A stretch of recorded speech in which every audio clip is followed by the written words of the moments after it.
I'm the CEO of JazzCash. Joined about 6 months ago now, and it's been already. But I explained that maybe a bit later. JazzCash so is the market leader. Pakistan with about 60% market share. Again, when it comes to digital financial services, we have about 24 million registered customers and just crossed some time ago 10 million monthly active users. So we're definitely on the map with the biggest operations worldwide, and that's a great achievement for us, but also for Pakistan. Yeah, of course. We have a pretty wide range of services, so ranging from the basics of mobile money, so moving money, to digital lending. So we also have our own digital lending service in partnership, of course, with a bank. That is also part of our group of VN Group, and of course a lot of payment options.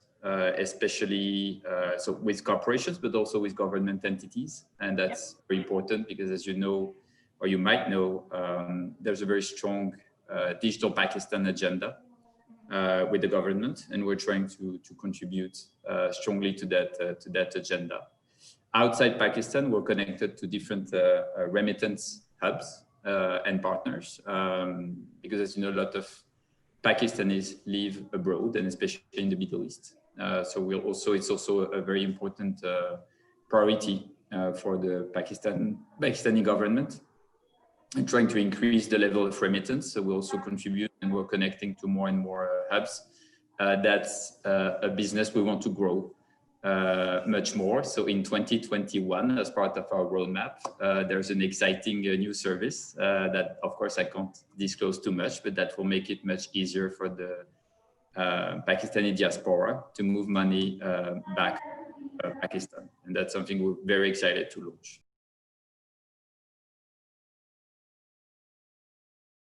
We see ourselves as, I think we have two major contributions. One is to give an account to as many people as possible. So it's more about giving that basic tool of a store value account, and that's what mobile money is about, right? It's about giving that account to as many people as possible who were not included in the financial ecosystem before. So that we're doing that aggressively this year only. So we'll see where we close, but we will have added about 7 million JazzCash only, and only this year, new customers. Talking about gross adds, of course, not all of them are active, even though we're trying hard. So we give these accounts to as many people as possible, because that's the starting point, right? If you don't have an account, there's nothing you can do. And then giving, sorry for that sound. We're giving. It's coming from here, so sorry about that. Yes. So we're giving. Then it's about connecting all these holders to as many payment options as possible. Of course, for what they need on a daily basis. I mean, with new merchants. So we have grown the biggest acceptance network in the last 12 months in Pakistan, so including all the POS from the banks and so on. And of course, we're trying to connect as many government entities as possible. So one example I can give you is a project named the ePay Punjab, which is the tax authority from one of the major regions in Pakistan, that is Punjab. They launched, I think, about 1 year and a half ago, roughly. I'm not too sure. And we represent about 60% of all the tax they collect through their own app. So we integrated JazzCash within that app. So that's a clear contribution to digitizing person-to-government payment. That's a very good example. We also do a lot of disbursements, but that's really about making it easy, not only for the end user to be onboarded on our platform, but also to all these, I would say, third parties, can be government entities, can be private corporations, to connect to our platform and start either collecting money, disbursing money, selling their services.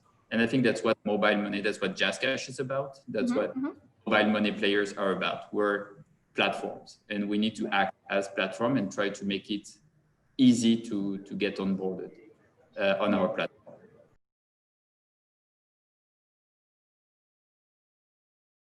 It's been challenging for everyone, as you rightly mentioned. Keeping our operations going at the beginning has been challenging because people tend to forget that, of course, we're a digital service, but we're so very on the ground, right? We still need agents to digitize cash. That's what it is, right? It's a journey. In 10 years' time, we do hope that the ecosystem will be strong enough so that there's less cash transactions, right, with the agent. Yeah. So in the very first weeks, of course, we had to make sure that we could keep going because with the lockdown and everything. So that was the first challenge. The second challenge is that, but that was already part of the plan, is to deliver big upgrades that we're going through at the moment as part of our strategy. So we have a complete technology revamp going on when the coronavirus crisis started. So we had to deliver this very complex project. So we have an upgrade of our core platform that happened back in July, and that is a very heavy project, and that we had to deliver on a work from home kind of basis, which was a first that has been successfully delivered with the JazzCash team and our partner that for JazzCash is Huawei that provides the core of our platform. And we're working on other big technology revamp with different partners, including IBM and a few more. So doing all that during a pandemic, I think has really challenged, I would say, our way of work. But we did deliver all that. So for us, it was more, this year was a year of a lot of revamp on the technology side. So the challenge was more to deliver this project with a different way of work. And I have to say that that's where you see if you have good partners, and that's where we were happy that we could count on our partners.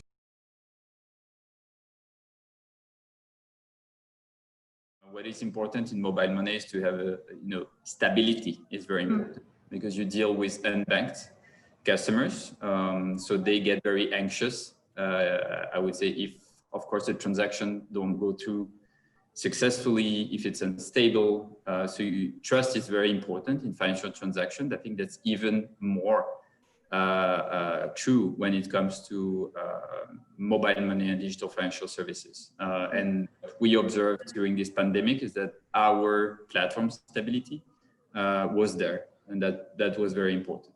And again, there was a prerequisite for a lot of projects that are going on on our end, and that we will hopefully close by the end of this year, so that we can focus in 2021 on delivering the new and innovative services that I was mentioning, especially on the diaspora, but also on the payment front, where we have a big partnership with MasterCard that was announced about 6 months ago, and that will make a big difference in the merchant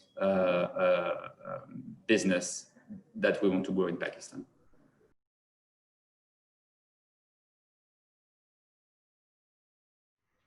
Because people, of course, typically they need to move money, but maybe they need to move money with different options, right? And it may ease adoption of mobile money to certain segments. So typically women in Pakistan, right? I think we have less than 20% of our base who are women, registered base, I believe.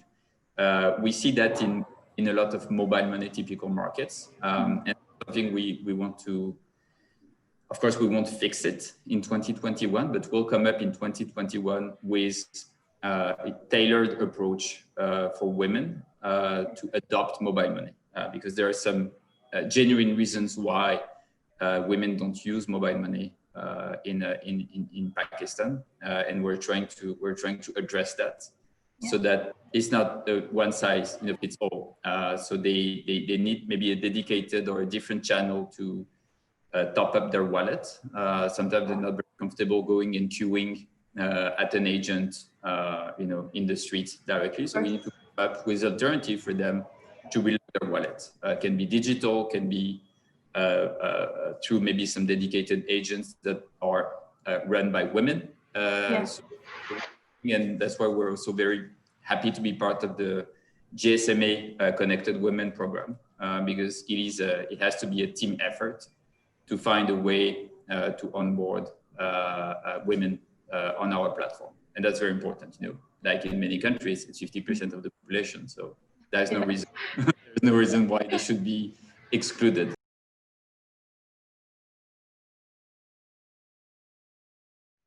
So merchants, we have created, I would say, the foundations in 2020 from a business perspective, because we do have an MVP working. Interestingly, our MVP, again, is already bigger than the existing acceptance network in Pakistan, within all the banks and so on. So for us, merchant payment in 2021 will be, we have had very high expectations, and there are very nice innovations, because it's not just MasterCard project, it comes with the scope of features that will deliver, will be quite unique, and will make a big difference hopefully in Pakistan. So that's one. Digital lending is also one. We've been running a pilot for quite a while now, and we do want to scale our digital lending proposition in 2021. And then there's a lot of, these are the big tickets, I would say. But of course, interestingly, we will have, and we have that in the roadmap already,